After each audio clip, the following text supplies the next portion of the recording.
Welcome into this Thursday Draft Day edition of Big Ten Today, presented by Gatorade. Anthony Herron, Coach Dave Weinstead. We've got so much to get into throughout the show with football, some tennis. PJ Fleck will join us live. And, Coach, on a day like this, where we know the draft is upon us, you've been in these seats making these calls. The players are undoubtedly nervous, but what's it like for a coach? Well, there's no turning back. We'll start there, okay? The board is what it is at this point. But you know what's made it even more difficult? When I first started off in the NFL and doing drafts at the Dallas Cowboys, they were at noon, 11 o'clock Central Time, right? Like it is here. Now they moved that thing back to 8 o'clock Eastern. That's a long day waiting to kick this thing off. A lot of nerves, trust me on that. Just like a primetime football game, right? Absolutely. You just want to get the thing kicked off. We are going to kick off our big story, though. That brings us, there's a nice transition there where, of course, the big story is Fernando Mendoza. And when you look at Heisman QBs who've won the national championship, the list here that Fernando Mendoza has already joined, and then, of course, some of the lists here, we have them highlighted, went on to be the #1 overall pick in the draft, like Joe Burrow, Jameis Winston, and Cam Newton. Matt Leinart back at USC prior to their time in the Big Ten. You see some of these talented individuals who've gotten that done.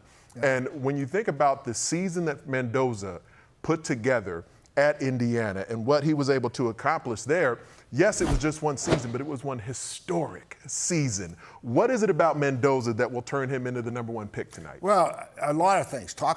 Obviously talking to people only. The #1 thing, you know what people talk about?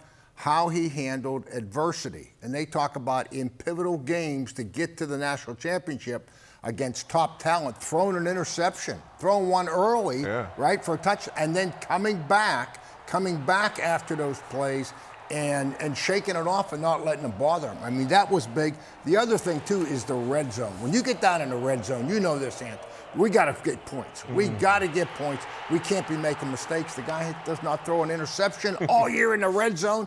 I mean, they love that part of it. And 7-1 touchdowns, interceptions, they love that part. So the guy makes good decisions. And then on top of it, everybody talks about his toughness. And I think this is a great point. And the first thing that comes to mind is the big hit he had in Miami. Yeah, right. Well, pro scouts and coaches are looking at his toughness in the pocket.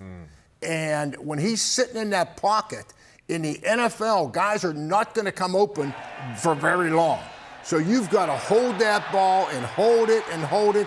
And all of a sudden, when that receiver comes open for that small little window, you've got to be able to get the ball out. And it's kind of interesting because, you know, he was at Cal, didn't have the greatest offensive line, and he did the same thing. This kid's taking a lot of hits. He'll sit in the pocket, and NFL scouts love that about him. To stand and deliver under duress, you know, not to get those happy feet. It is something that it feels like, yeah, you can try to coach it into quarterbacks. Some guys are just born with it, and it feels like Mendoza is one of those. The situation he'll go into with the Raiders, that storyline has evolved a little bit in recent weeks because they went and got Big Ten great from Michigan State, Kirk Cousins. He's had a lengthy and a really successful NFL career. So you got a vet who's now in the house who they guaranteed a lot of money to. So a lot of folks are anticipating it'll give Mendoza the opportunity to sit and watch. What do you think about that scenario? Well, we kind of went through that with Troy Aikman. You know, he was a rookie coming in, and we did not have the luxury of a veteran starter. So Troy took it from the beginning, and I can tell you this, it was not pretty. It was not pretty, and there was a lot of question marks. And, you know, your quarterback, he's the #1 pick. He wins the Heisman. He's going to be the franchise. He's going to be the face of the franchise. We know that. So what does that mean? That means that he's the guy that's going to be doing all the interviews. He's going to be on TV, radio, everywhere. And your quarterback is in there, and he gets off to an ugly start. I don't care. Fans forget real quick. And let's, you know, when I say, hey, the Raiders, they were the worst in the NFL last year. They gave up 46 sacks or 64 sacks. They were the worst. If he was going to Denver or Seattle, who protected the passer, you might feel a little better. But whoever the quarterback is, Kirk Cousins, I mean, he's got the knowledge of how to get rid of the football because the offensive line will be better at Vegas, but they were the worst in the league last year. And so I think this is perfect for him. Let Kirk go in there, and you're going to learn, and you're going to get your opportunities. And if for some reason he lights it up and he's the best guy by a margin, then he's the starter. Okay, you go with it.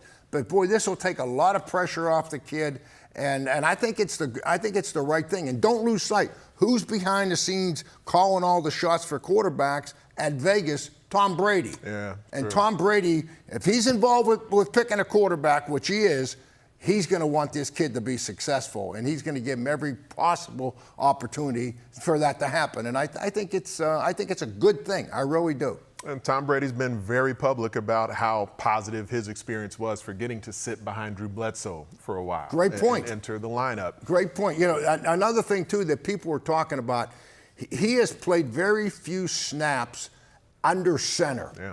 You know, at Indiana, and this is a good point here, at Indiana, most of their stuff is in the shotgun. Okay. Well, Caleb Williams went through that, the Bears quarterback.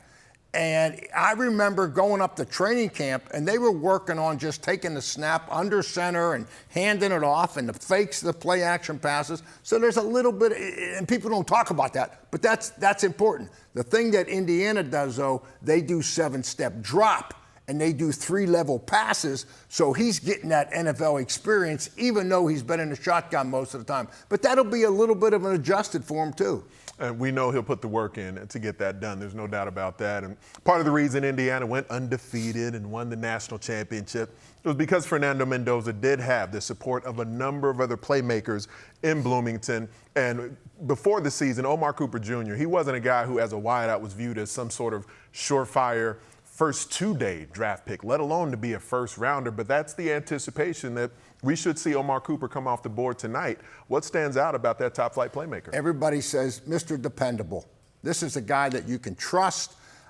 This is a guy that will catch the ball over the middle of the field. Right here, we just see him breaking tackles. You hear people comparing him to DJ Moore. You know, that, hey, he's a guy, it doesn't matter if it's a 5-yard pass that he catches or a 10-yard pass, you better get him on the ground or he's going to break a tackle and get yards after the catch. And then the last thing right there is the catch. This kid made plays and will make plays in the biggest moments of the game. And you love that, and especially some of the main highlights that were had by Fernando Mendoza. Some of these really what looked like thrown away passes that Omar Cooper was able to go get. Really impressive in that regard. But then also, you think about the running back position, Kaelon Black, defensive back D'Angelo Pines. Let's start with Kaelon Black because it was probably underappreciated how much the Hoosiers' run game ended up meaning to their success. Yeah, this is a great story. I'm glad you brought this up because you know, my man Black, I love this whole story of him because he's probably not going to be a first-round draft pick. We know that. But you know what this kid did? We know everything that he did in Indiana to help them get a national championship. But like 12 days later, the kid goes to the Senior Bowl. And I talked to a couple of guys that were at the Senior Bowl. They said the kid took every rep. So he plays 16 games in college. 12 days later, he's getting banged around. And guess what? Most of these guys want to bail out of playing the game. He's lined up and played in the game the whole time. This guy makes your team. They love him. They love him at some point in the draft. And there's no doubt he'll be a core special teamer type too. But when you think about D'Angelo Pines, what he meant as a corner for Indiana, the playmaker that he was, he seems to me to be a guy, Coach, if he was maybe an inch and a half taller, he'd be a surefire first rounder. He is. He's probably going to be, everyone's going to question because of the size, but he can run, and the guy is an awesome tackler. I think he'll fit that nickel scheme. I think he'll be on the slot where they can blitz him. I mean, he averaged over 4 tackles a game. You know, the guy's a tough guy. You can play him on the slot. He's going to make it because he'll make plays. And everybody's saying, let's get these players that do things we don't have to coach. He's one of those guys. Well, we know there's going to be Hoosiers coming off the board not only tonight but in the days to come. Let's get to our big stat presented by Gatorade, the most wins in an undefeated season all time. And we saw this past season, the Indiana Hoosiers getting to 16-0, ended up tying Yale as the only 16-0 season in college football history. What a year it was for Indiana, and the celebration of their success will continue tonight in the NFL draft. And also tonight, the champs are back when the Hoosiers take the field in Bloomington. Live coverage of Indiana spring football kicks off at 8 Eastern, 5 Pacific on the Big Ten Network and the Fox Sports app.